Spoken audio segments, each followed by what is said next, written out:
کہ روزوں کی قضا ہے لیکن نماز کی قضا حالت نجاست میں اگر چھوٹ گئے تو نہیں ہے. تو اس موقع کے اوپر مولا نے فرمایا تھا کہ یہ حکم پروردگار ہے، اور اسی طرح سے حضور اکرم نے ساری امت کو یہ حکم دیا ہے.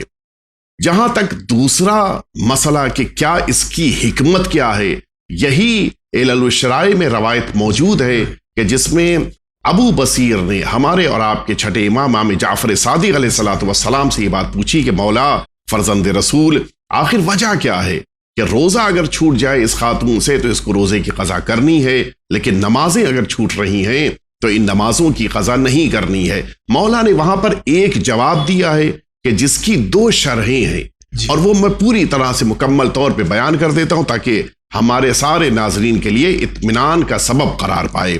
مولا نے فرمایا کہ اس کی وجہ یہ ہے کہ نمازیں زیادہ ہیں اور روزے کم ہیں. جی اس کی جو شرح کی گئی ہے وہ 2 شرحیں ہیں. ایک شرح تو یہ ہے کہ ظاہر سی بات ہے اگر نمازوں کی بھی قضا کرنی ہوتی تو بہت بڑی مقدار میں نماز بھی پڑھنی پڑتی کہ ایک دن میں 5 نمازیں ہیں، 17 رکعت ہے، اور 10 دن کے حساب سے بہت زیادہ نمازیں پڑھنی پڑتی. روزہ سال میں ایک ہی مہینے تھا، اس میں 10 دن کا اگر روزہ چھوٹ رہا ہے تو 10 دن کے روزے کی قضا ممکن ہے، 11 مہینوں میں پورے کر سکتے 11 مہینے میں. دوسری جو اس کی وضاحت کی گئی بڑی پیاری ہے. نماز ایک ایسا عمل ہے کہ جو اچھا مولا نے اپنی بیان میں جملہ فرمایا تھا کہ سال بھر ہے نماز اور ہر روز ہے نماز، صبح و شام ہے نماز. اس سے یہ بات سمجھ میں آتی ہے کہ مولا یہ بات بیان فرما رہے ہیں کہ نماز ایک ایسی عبادت ہے کہ جس کی فضیلت سال بھر مل رہی ہے، لیکن روزہ ایک ایسی عبادت ہے کہ جس کی فضیلت، جس کا فیض صرف 1 مہینے کے اندر حاصل کرنا ہے.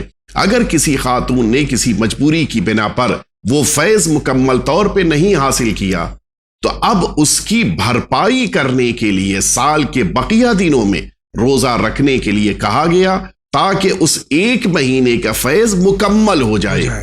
جہاں تک نماز کی بات ہے، اگر اس کی نمازیں سال میں بہت ظاہر ہے کہ ہر مہینے چھوٹ رہی ہیں نمازیں، یہ سال کی نمازیں جو وہ چھوٹ رہی ہیں اس کی نمازیں جب پڑھنا شروع کرے گی تو پھر فیض ملنا شروع ہو گیا.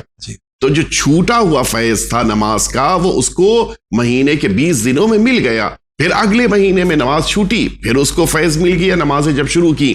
تو نماز کی جہاں تک بات ہے تو نماز کا فیض سال بھر اس کو ملتا رہتا ہے، لیکن روزے کی جہاں تک بات ہے روزے کا فیض صرف 1 مہینے میں محدود ہے، لیکن اس کی بھرپائی، اس کا جبران کر کے انسان اس فیض کو مکمل کر سکتا ہے. اس لیے سال کے بقیہ دنوں میں روزہ رکھنے کا حکم دیا گیا ہے، نماز پڑھنے کا حکم قضا کے طور پر نہیں دیا گیا. بہت بہت شکریہ. اگلا سوال. السلام علیکم مولانا صاحب، ہمارا سوال یہ ہے کہ جیسے کوئی شخص مر جاتا ہے، کوئی انسان مر جاتا ہے تو اس کو قبر میں عذاب ملتا ہے. تو ہمارا سوال ایسا ہے کہ اگر اس کو قبر میں عذاب مل گیا تو کیا قیامت میں محشر کے دن بھی اس کو دوبارہ سے اللہ عذاب میں مبتلا کرے گا؟ آپ ہمارے سوال کا جواب ضرور دیں. شکریہ. خدا حافظ.